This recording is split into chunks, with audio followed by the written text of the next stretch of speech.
Hello everyone, welcome back to today's story. In this video, we follow Tuna through the darkest night of her life. When her mother-in-law kidnaps baby Henry and disappears into the deep forest, Tuna is left shattered. Together with Alex and the police, she searches desperately through the night, following faint footprints and even hearing Henry's distant cries. But as dawn breaks, the forest swallows all traces, leaving Tuna with nothing but grief and a burning vow to find her son. Stay with us until the very end, and don't forget to hit that subscribe button to help us reach 1,000 subscribers. Your support means the world to us. The sun dipped low, bleeding orange across the horizon, while the cicadas buzzed in the humid evening air. A narrow dirt path stretched toward the farm, its silence broken only by the crunch of dry leaves. From the shadows of a tree line, Jang Tidu stood motionless, her figure half hidden in the gloom.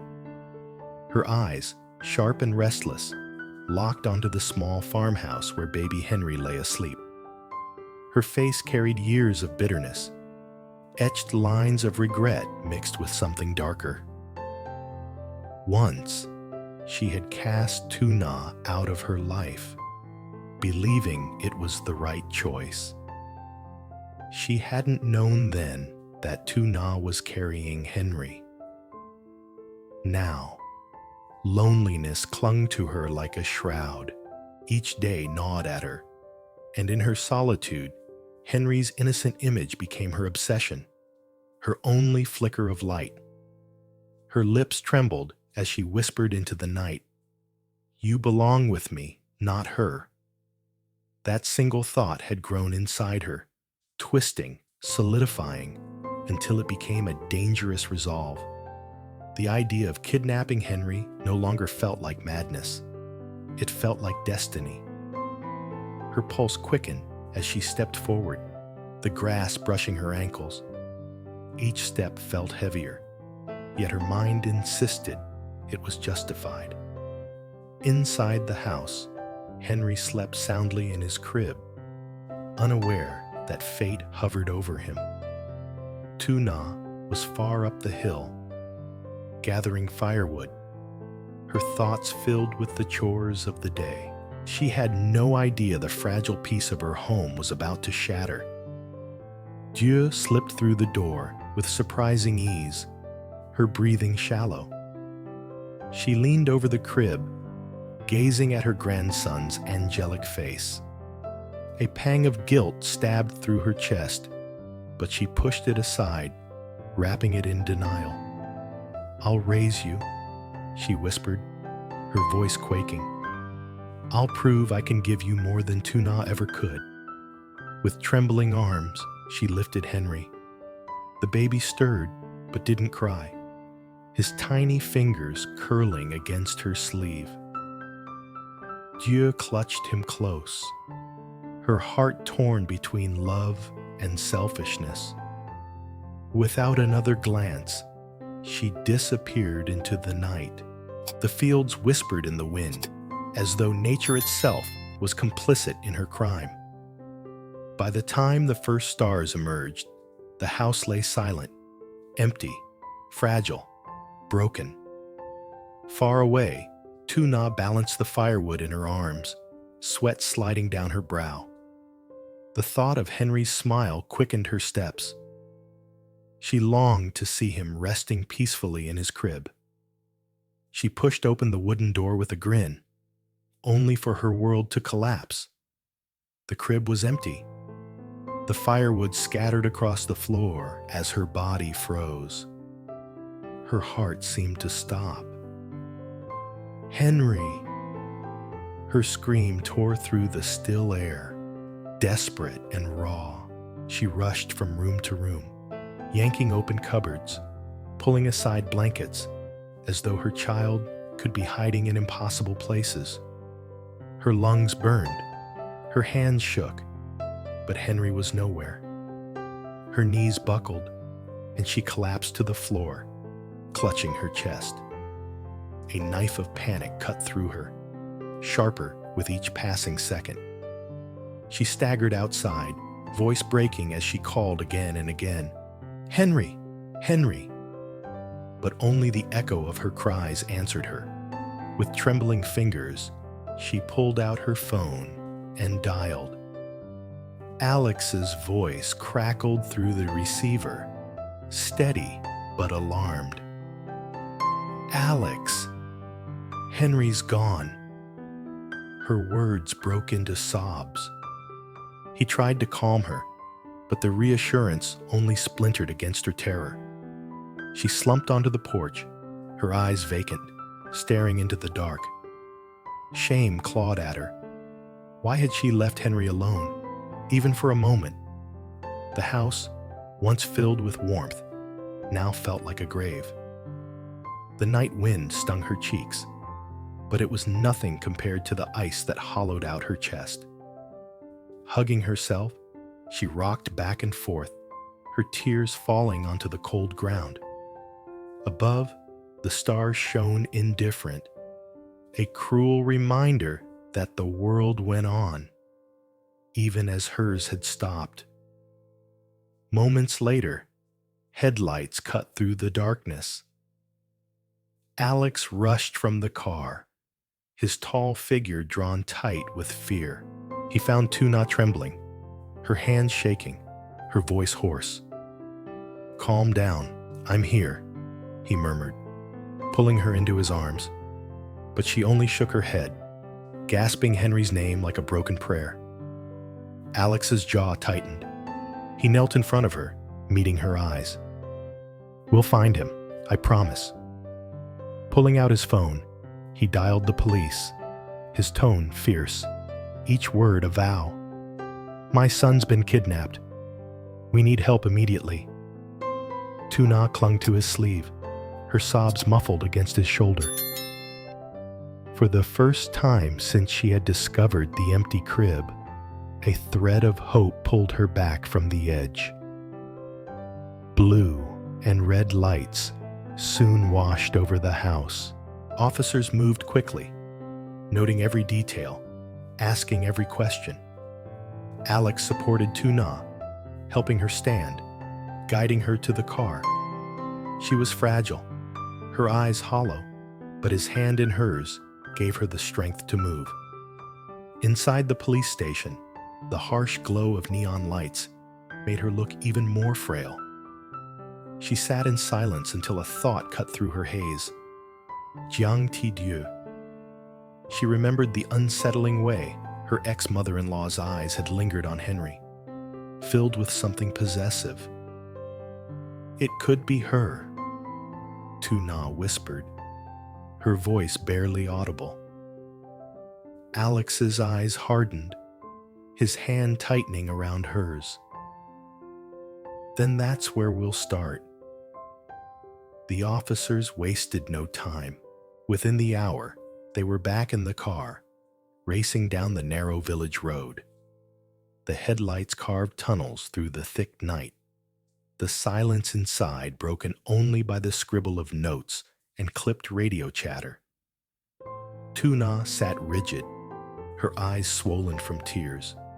Every passing shadow seemed to mock her, whispering Henry's name. The car halted at a small, weathered house tucked beneath the trees. Alex knocked firmly, his voice carrying urgency. "Is Mrs. Tidu here?" A man opened the door, shaking his head. "She hasn't lived here for years." The answer hit Tuna like a physical blow. She swayed, gripping Alex's arm for support. But Alex didn't falter. "We'll keep going," he assured her. They drove deeper into the countryside, stopping at another address, another dead end. A stranger peered out, frowning. "I don't know anyone named Tidu." Hope drained from Tuna's chest. Her lips trembled, but Alex squeezed her hand again, whispering, "There's one more place near the farm. Don't give up." The night pressed in around them, suffocating. Tuna leaned her head against the glass, seeing Henry's tiny face reflected in every flicker of passing light. Her heart screamed with every beat, but her voice failed her. The search had only just begun, yet already it felt like a knife twisting deeper with every turn of the road. The forest loomed in the distance, dark and unyielding, hiding secrets that threatened to swallow them whole. Still, Tuna refused to surrender. Somewhere in that vast night, Henry was out there, and she would tear the world apart to bring him home.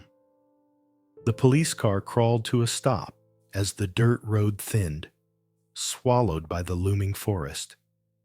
The trees stretched tall and endless, their shadows knitting together into a dark canopy. Even with the headlights piercing the night, the woods felt suffocating, like a maze built to trap anyone who dared enter. Inside the car, Tuna sat rigid, her hands clenched tightly in her lap. Her heart pounded in her ears, faster with every mile. Beside her, Alex gripped the wheel, his jaw tight, his eyes fixed on the road ahead. He had to be strong, but the silence between them was heavy with fear neither of them could shake. In the back seat, two officers prepared their flashlights. One of them muttered, "If she brought the child here, she wouldn't have gone too far. We'll search every corner." The car stopped, and everyone climbed out. The night air was damp, carrying the earthy smell of moss and pine. The forest loomed like a living thing, its silence broken only by the distant hoot of an owl. Tuna shivered. She clung to Alex's arm, her voice breaking. What if Henry is cold? What if he's hungry? He's just a baby, Alex. He needs me. Alex pulled her closer, pressing his forehead against hers. We'll find him, I swear it. The officers spread out, beams of light slicing through the thick underbrush. Tuna refused to stand still. She stumbled forward, branches scratching her arms, calling into the night with a voice filled with both hope and despair. "Henry! Mommy's here! Henry!" The forest absorbed her cries, throwing them back as empty echoes. Deep within those same woods, Jang Tidu stumbled along a hidden trail, Henry cradled against her chest. She moved slowly, her breath ragged, her arms trembling from fatigue. The baby whimpered softly, uneasy in her arms. She rocked him clumsily, whispering to him with a mix of desperation and obsession. "Hush, little one. Don't cry.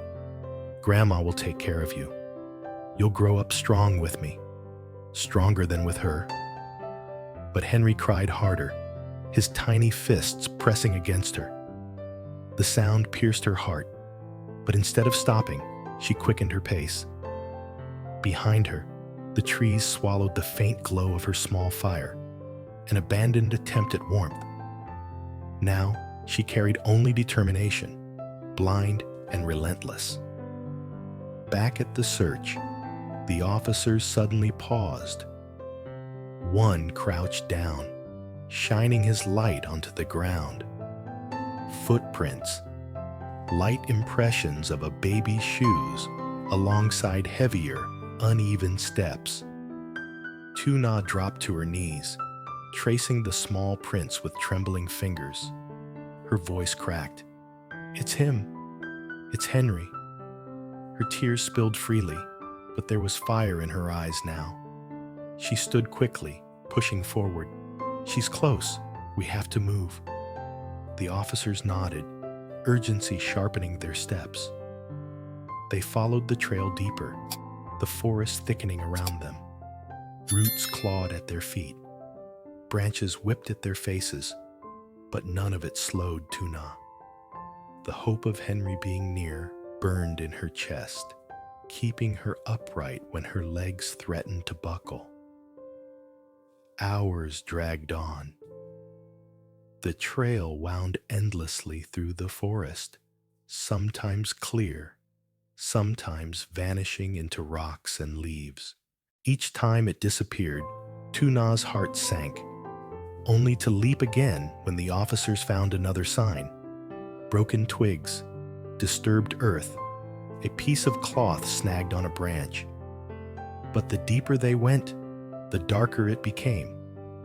The forest felt infinite, as though it conspired to keep Henry hidden. Tuna's body shook with exhaustion. Her throat was raw from shouting his name. Her tears had dried into burning streaks on her face. Still, she pressed on. At one point, she froze, her head snapping toward the wind. A sound, so faint it could have been her imagination. "Did you hear that?" she whispered. Everyone stopped, listening. For a moment, the forest was silent. Then, a distant cry floated through the trees.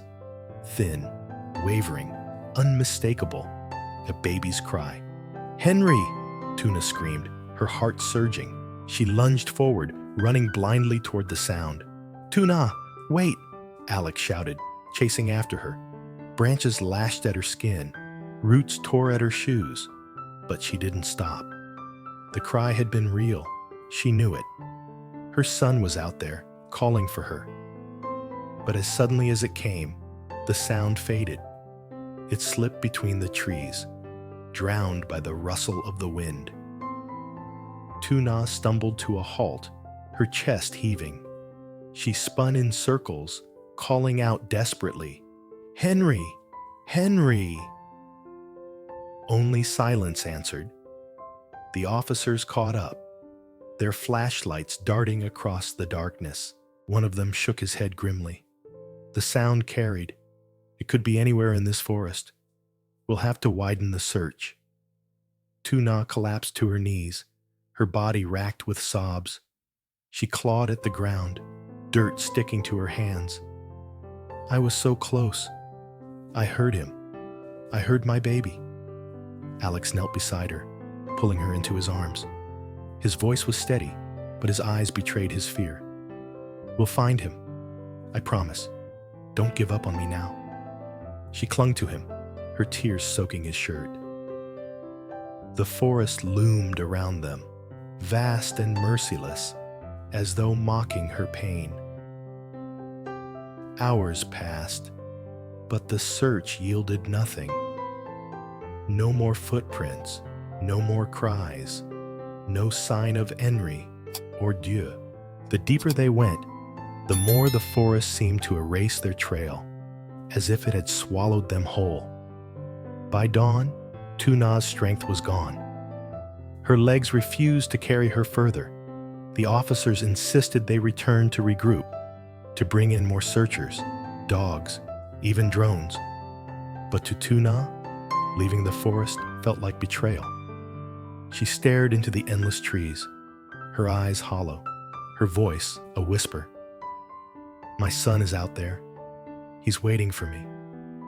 Alex held her hand tightly as they walked back toward the car, her body shaking with every step. Behind them, the forest remained silent, concealing its secrets. Somewhere within its depths, Henry was hidden, his cries swallowed by the shadows. And though Tuna's body was broken, her spirit was not. She swore to herself, no matter how long it took, no matter how deep she had to go, she would bring her son back. The search was far from over. The nightmare had only just begun.